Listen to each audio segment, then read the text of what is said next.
Wow, this is such a strange feeling.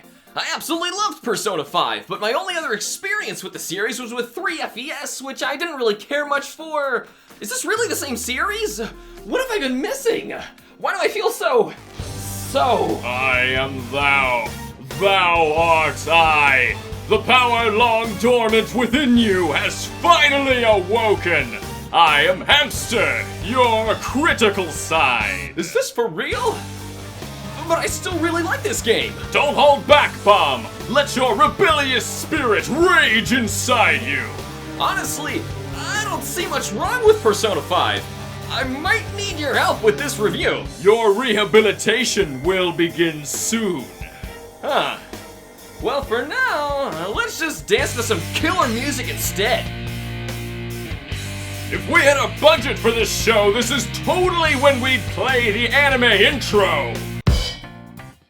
Alright, seriously though, I played Persona 5 and was totally blown away with it in so many ways I wasn't expecting. The franchise initially turned me off due to its intense over-the-top aesthetics. That and my first experience was with 3, which personally gave off an intense emo vibe I couldn't really get into. I remember a friend trying to get me into Persona 5 and my first impression of the crazy in-your-face menus and designs hit me like a wild punch, but later grew on me in such a way that I can't imagine Persona without it. Bomb just admitted to letting dick monsters grow on him. That is so not what I said! Give a man a mask and he'll become his true self. Starting with a traditional JRPG base, you'll be accumulating party members as you journey to fight an overwhelming power only you can stop. But Persona 5 breaks from the norms in quite a lot of interesting ways. Instead of venturing over vast fantasy landscapes, you'll be living a normal day-to-day school life in Japan, making friends, hanging out, and doing normal tasks like studying and working after-school jobs. I know this sounds totally stupid, just bear with us. You'll soon gain the ability to explore the Metaverse, which is an alternate reality overlaid on top of our own, where monsters called personas wreak havoc. These personas are created from the feelings and hidden personas of people in the real world. You want to choose how you spend your time in the real world wisely, because each action will help you level up certain personality stats, or character affinities to strengthen your party when challenging the Metaverse. The gameplay loop is in spending your day-to-day time living a normal life, where your actions provide bonuses for your Metaverse double life. It's surprisingly addicting, making putting down the game incredibly difficult, as you'll be planning out your time days ahead constantly. Aside from the day-to-day story stuff, you'll be focusing on beating what are called palaces, which are basically large Metaverse dungeons created by corrupt humans in the real world. These are huge story-based plot points and are all unique enough to justify their inclusion, representing various faults in humanity. Combat is turn-based, which normally I find out of date and borderline inexcusable in this day and age, but in Persona 5, it's so stylish and amazing to watch. It's just a great time. Plus, with how you can recruit, power up, and basically craft new personas constantly keeps the gameplay interesting. I do have some gripes with some confidant requirements and side quests. This game is so huge and sometimes cryptic that it's best that you play it all with a guide, especially if you're playing the massive expansion to the game, Persona 5 The Royal. But once you get accustomed to it, the gameplay is very simple. The real conundrums are when you're deciding how to spend your time. You want to level up this physician confidant, but Ryuji just texted you wanting to hang out and you really want him leveled up, but if you head out to the diner, then you can study for your upcoming exams in a couple days. All the while the days are passing and you've got to challenge that palace before time is up. I highly recommend that first-time players choose the safety difficulty at the start, as it won't boot you out of a palace if your party falls in battle, costing you a precious day. This does, however, make the game a lot easier on the RPG half, but also provides you with the maximum time to hang out with confidants to get the most out of everyone's stories. Or get the most girlfriends! You can end up in a romantic relationship with pretty much every single female character by the end without them finding out, until a fateful Valentine's Day when they all expect you to go out with them at once. Honestly, romantic relationships like this highlight some of my gripes with this game. Your decisions don't really make much impact on this story. Even when you get temporarily reprimanded for going out with everyone at once, they go right back to being your friends, like nothing happened. The game just doesn't have any real consequences for your actions. Except when you wanted to hang out with somebody, but instead you tried to quickly craft a single lockpick and your entire evening was wasted. One evening slot can be spent on something as mundane as studying after school to beating an entire palace. Let's not do that today. It's time to go to sleep. But I wasn't done. Go to sleep! This game's funky, stylized aesthetics and animations are incredible. Even the menus are vibrant and stylish. However, it's inevitably jarring when any game does its transitioning from anime cutscenes to 3D models.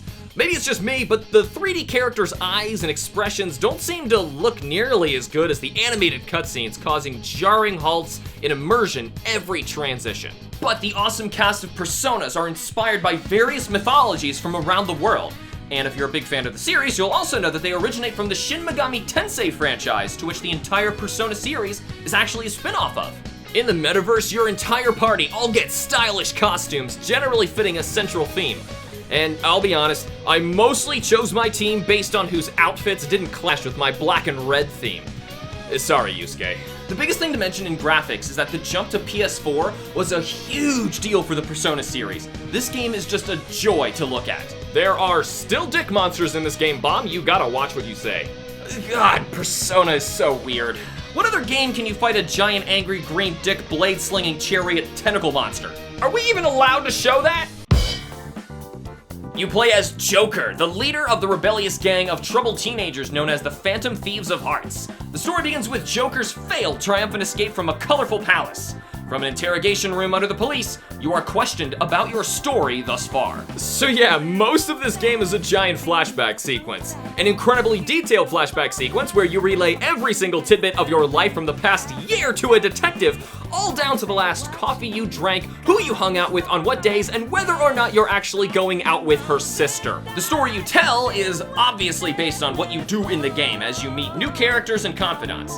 You'll also run across corrupted adults who you and your accumulated team of rebels will utilize the Metaverse to steal away their dark desires. You and your party all gain access to the Metaverse by means of a mysterious cell phone app, and Joker meets up with Igor, a mysterious otherworldly character giving you the ability to collect and upgrade your ever-growing assortment of personas. So you build up your reputation as the Phantom Thieves of Hearts, stealing away the evil from famous or powerful individuals until eventually culminating in the very palace where you were captured in the intro. Though we won't spoil the story from here, just remember that a good thief never sells out his comrades. Just stick to your guns through the final interrogation and prepare for some crazy plot twists and awesome final challenges. Persona 5 The Royal adds an entirely new school semester, palace, and party member among many other big additions. It's certainly the definitive edition of this game. One side effect of this game's story causes you to constantly fantasize about which corrupt or generally awful people in your real life need a change of heart from the Phantom Thieves.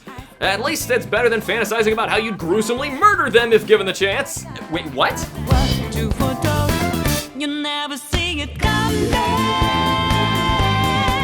You say that my mind is too fast for eyes. You're done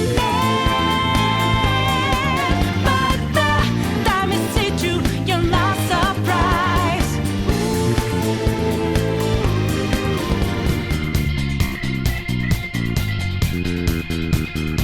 So you know that we out there, swatting lines in the making.